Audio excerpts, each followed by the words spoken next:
Red Hood and the Outlaws, number 14, written by Scott Lobdell, art by Pascal Elixir. Last issue wrapped up the whole Starfire saving her home planet thing, and the Outlaws are on their way back to Earth. And on their way back, Superman knocks on the side of the spaceship, and he's like, "Hey, Starfire, can I have a word with you, please?"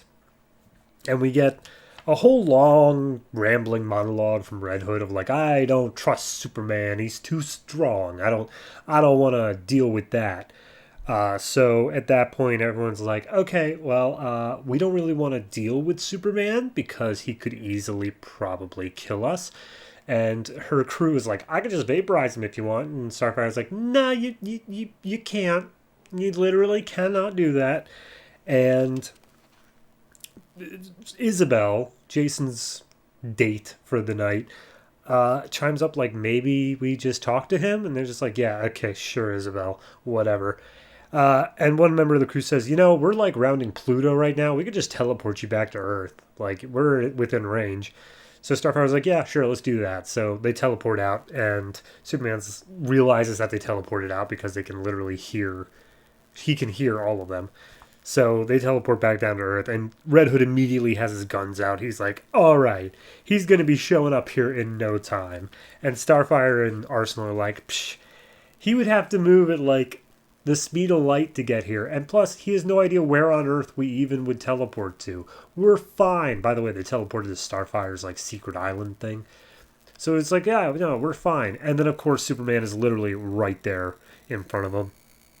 And Jason's got his guns trained on him. Starfire's starting with her, like, fire powers. And Superman's literally just like, I don't want to fight. I just want to talk for a minute. Can we please just talk like normal people? And Starfire's like, oh, Kryptonians weren't really very well liked by Tamaran because you guys are so dickish. And they all just start unleashing on Superman. And he's just like, okay, yeah, we're going to do this? Cool, great. And he just uses his heat vision enough to knock Starfire, Arsenal, and Red Hood on their asses, but not injure Isabel at all, mind you. And they, again, keep on going on the offensive. And Starfire, she goes in for an attack, and Superman's just like, hey, I said I didn't want to fight you. That doesn't mean I won't. And basically he just like backhands her, and she just ends up dropping away. Arsenal fires off a arrow that fills up his lungs with silicon, and Superman just heats up his whole body in order to burn it away. And as they're going in for one big attack as a team, Isabel chimes up again like, hey, maybe let's just talk to him. Why don't we try that? And it's like, okay, yeah, we can do that. So Superman talks about what happened in Superman Annual, where he was attacked by Hellspawn, and he's like, Hellspawn asked me to join him because I was an alien living on Earth. Did he come to you too, Starfire? And Red Hood and Arsenal are like, no way, we would have been there for that. And Starfire's like, actually, yeah, someone did show up in that issue and request I join them, but I said no. And Superman's like, all right, well, just give me a call if anyone ever shows up and asks you like that again. And it was like, okay, yeah, sure, whatever. So Red Hood's like, all right, now you can get off of our ship. And he's like aiming a gun underneath the table at Superman. And Superman just looks at it like, I don't know where you got that space weapon, but you have the safety on. And Superman then leaves, and Red Hood's like, okay, we got out of that one, guys. Good job. We did it. Now we need to get out of this weird space armor stuff, and we need to figure out our next plan here. And basically they say, you know what, let's go back. We got to drop off Isabel at the very least. So they go back to Gotham City. And Isabel does have a place in town. So he's like, hey, guys, I'm just going to crash here with Isabel for a few nights. I also got some stuff to take care of in Gotham. So you guys go do whatever. I'm going to be here.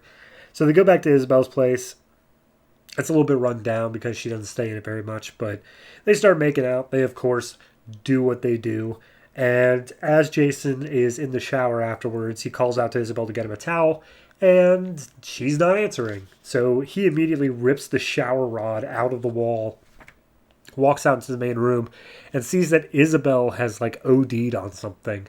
And it, of course, reminds him of his mom. dying by overdose, and he freaks out about it because he's like, "There's no way I would have known if she was a junkie.